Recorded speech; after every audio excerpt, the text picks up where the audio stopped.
Cassidy. And if you don't know who Carrie Cassidy is, she does have a Telegram channel. She's been doing interviews with whistleblowers for a very, very long time. She was one of the people that woke me up, and she has several interviews. If you go to her Telegram channel and her website, you can actually find interesting interviews that she has done. Anyway, this particular one was done with a man named William Tompkins. He is a whistleblower for the space program, the secret space program.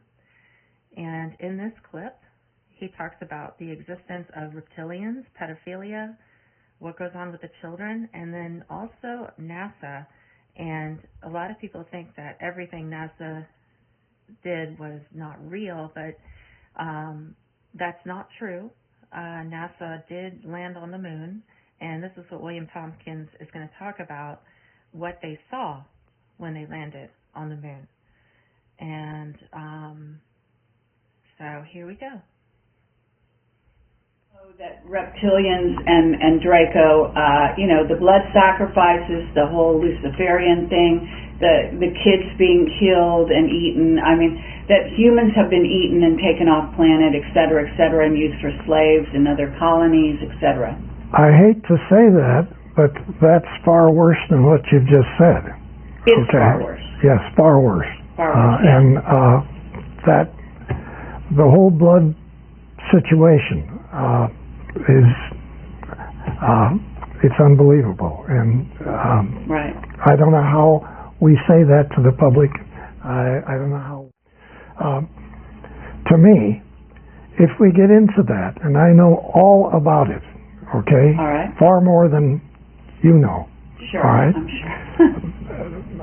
When we get into that, if we release it, 70-80% of everybody that listens to your program is going to say, you're smoking pot. I don't believe that, and I don't believe anything you people talk about on extraterrestrial. And it's going to kill what disclosure is trying to do. That's my opinion. You know the pedophilia is starting to be exposed everywhere. You know that much is coming out. Oh, yeah. But you know the part that I don't want to talk about. I hear you. Okay? Yeah. It's saying as much as you said right now is actually great. Okay. You know what I mean? Yes. Because you basically are, anyone who's hearing everything else you say is going to have to come to home with this. And if they want to know more, it's out there. It's more and more, it's out there. Yeah. Now, I'm not going to speak for Bob, but Bob Wood, Dr. Wood, who's worked with me on my book, okay? Yes. He's a genius. If we were in the conference room and we were talking and there was a big table there, he would have his fists like this and he would slam that table. I want every GD thing exposed. I want it all Good out. for him. That's lovely to hear. And I have to say, I'm having a hard time disagreeing with him, but well, we can do another interview on that subject so that, this one, it goes out, because I know you really want this information out. You want people to start to wake up, and we don't want to turn them off to any... You just said it. We don't want them to be turned off. We don't want them to not believe what's being said. Okay? I know, but and this, and we can get into it partially, but I'm saying... I personally don't want to be involved in doing what Bob wants to do. It's too heavy. I think it's going to really hurt getting more people to get involved in this subject. Okay? They're going to say Bill Tompkins is smoking pot. I don't believe one damn word. I don't want to hear about any of this. Okay? Yeah. I don't want to hear about it. My philosophy on this, which is, humans are not protecting themselves. They're not protected. And so if you don't warn them, you're culpable. The next time somebody gets snatched and eaten or taken away, or their child, and I'm more concerned about the children, obviously, than anything else. you know. That's it. That's what. And so that's my statement. My statement is, I care about the children, and I want to protect the children. How can you protect the child? You must tell them. You must tell their parents what's happening, what's really going on this planet. And it's about time we humans are able to protect ourselves. There's a lot of New Agers out there who want nothing but to believe that there's ETs, definitely, but they're all hearts and flowers and good guys. Right. Yes. And this is such a dangerous thing to put out there, because again, you get humans that will not be able to protect themselves. That's and correct. Also not understand, some people get the wrong idea about Camelot, but I'm actually in favor of the military. I know it sounds crazy, but I actually understand. So, I realize that people have no idea what a brave man you are. Oh. You are, I just wanted the statement made on my interview here that the courage that it takes to actually do what you're doing right now is phenomenal.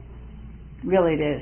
See, I can get away with this because I'm a journalist and I can say anything and people will say, she's crazy, and just not listen.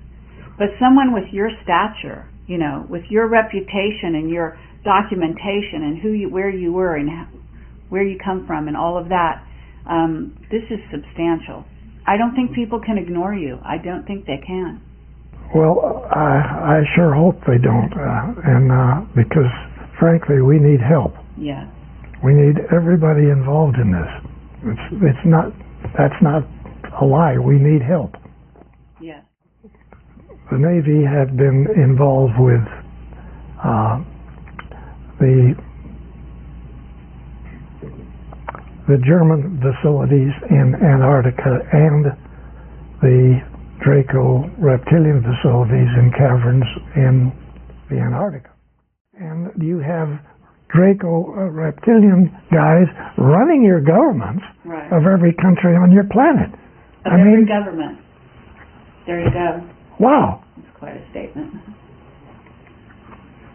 Does that answer your question? I'm sorry. That's not what we want to hear. No. When we got to the moon, we found out a lot of surprises, okay? The Draco reptilians were already there. And we knew because we had probes when we went, non-manned probes that we sent around the moon. So we knew there were facilities on the backside. We knew a whole lot that people didn't talk about. But we were in a position where this moon is not a moon, okay? It's not your moon in the first place. Actually, this is not your planet. This is their laboratory, okay? Right. Okay, the Dracos, you mean, or the reptilians? Draco reptilian / reptilian. And I'm going to ask you what they all look like.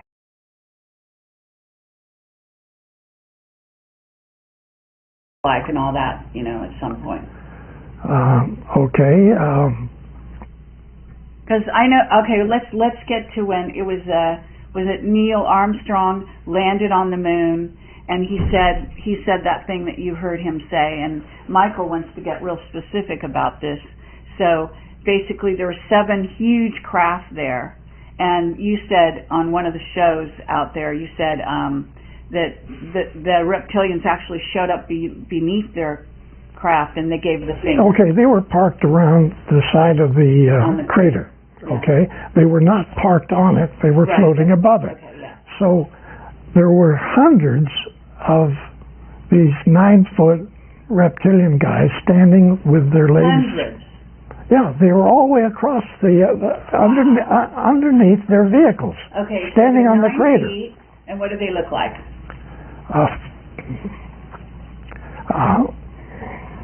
They're ugly looking, lizard, alligator type people. They got the same skin as the lizards got, right. Okay? And terrible looking faces. But then they have the ability to shift and look like a human. All of them do. Okay? Okay, do you think Von Braun was a reptilian? No. You really don't? No. Okay. your president, yes. Oh, which one? George Bush Sr.? Yes. Yeah. Sure. And Bill Clinton and this guy you got Obama. rid of. Yeah. Yeah. They all were. Right. Okay. So, and they all have this ability to make themselves look like real good-looking people. And you're saying Trump isn't one? No, he's not. Okay. Well, that's a relief. And and he knows more about this subject than people realize. Oh, okay. Excellent. Uh, Join the fight against the reptilians and Dracos that are basically plundering the galaxies, taking over planets, etc. And you've said something very similar to that. Yeah, I have to agree with that. I'm just saying that this is our situation. And I guess we should wrap this up. And I want to say thank you very much. Love you. Love you. And okay. Thank you for your service to humanity. Okay. Appreciate it. And I mean that from the bottom of my heart and the top of my heart.